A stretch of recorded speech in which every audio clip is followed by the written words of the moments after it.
12वीं सदी के जगन्नाथ मंदिर का रत्न भंडार 46 साल बाद फिर से खोला गया है। उड़ीसा के पुरी में स्थित इस मंदिर की अपनी अलग मान्यता और कहानी है। इसके बाद लोग ये जानने को उत्सुक दिख रहे हैं कि आखिर यहाँ से निकला क्या है। इस बीच ये आशंका जताई गई थी खजाने के अंदर सांप है। भक्तों का मानना था कि सांप कीमती सामान की रखवाली कर रहे हैं। यही वजह थी कि सांप पकड़ने वालों को यहाँ बुलाया गया था। अब ऐसे में बड़ा सवाल ये है कि क्या सच में सांप निकला या फिर अंधविश्वास था। तो चलिए इस वीडियो के माध्यम से आपको बताते हैं। रत्न भंडार वो नाम जिसको लेकर कई सालों से कई मान्यताओं का जिक्र होने लगता है। जिक्र कभी खजाने का, जिक्र वहां मौजूद सांप का, जिक्र उम्मीद का, जिक्र आस्था का। खैर, जगन्नाथ मंदिर के रत्न भंडार का खुलना राजनीतिक खींचातान और अंधविश्वास दोनों से घिरा हुआ है। इस मंदिर के तहखाने को लेकर कई प्रकार की किंवदंतियां प्रचलित थी। उन्हीं में से एक है संरक्षक सांप। अब जब आभूषणों, मूल्यवान वस्तुओं की सूची बनाने और भंडार गृह की मरम्मत करने के लिए रत्न भंडार को खोला गया तो एक बार फिर इसकी चर्चा काफी हो रही है।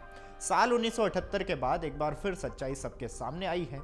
1978 में उड़ीसा सरकार द्वारा आयोजित भंडार की आखिरी ऑडिट में कहा गया था कि सूची में 149.6 किलोग्राम से अधिक सोने के आभूषण, जिनमें कीमती पत्थर जड़े हुए थे, 258.3 किलोग्राम चांदी के बर्तन और अन्य वस्तुएं भी शामिल थीं।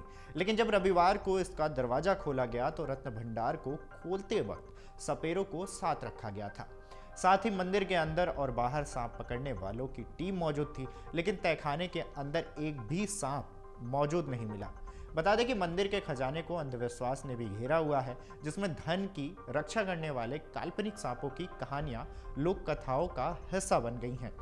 इसने अधिकारियों को सर्प हेडलाइन के सदस्यों और डॉक्टरों को तैयार रखने के लिए प्रेरित कर दिया था। हालांकि जब कक्ष खोला गया तो कोई सांप वहां मौजूद नहीं मिला।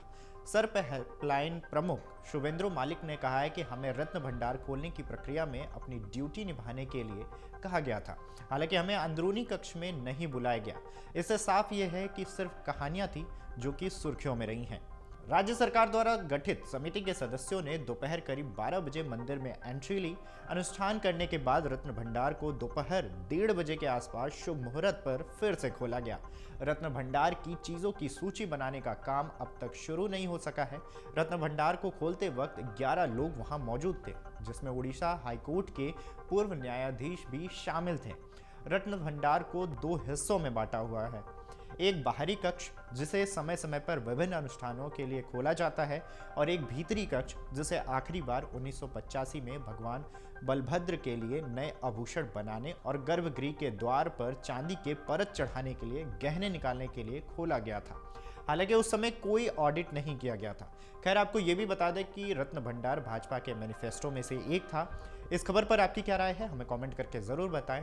देश दुनिया की तमाम ऐसी खबरों के लिए अमर उजाला को फॉलो कर रहे हैं। अगर आप ये वीडियो YouTube पर देख रहे हैं तो हमारे चैनल को सब्सक्राइब करें और बेल आइकन को दबाना ना भूलें। अगर आप Facebook पर ये वीडियो देख रहे हैं तो हमारे पेज को लाइक करें।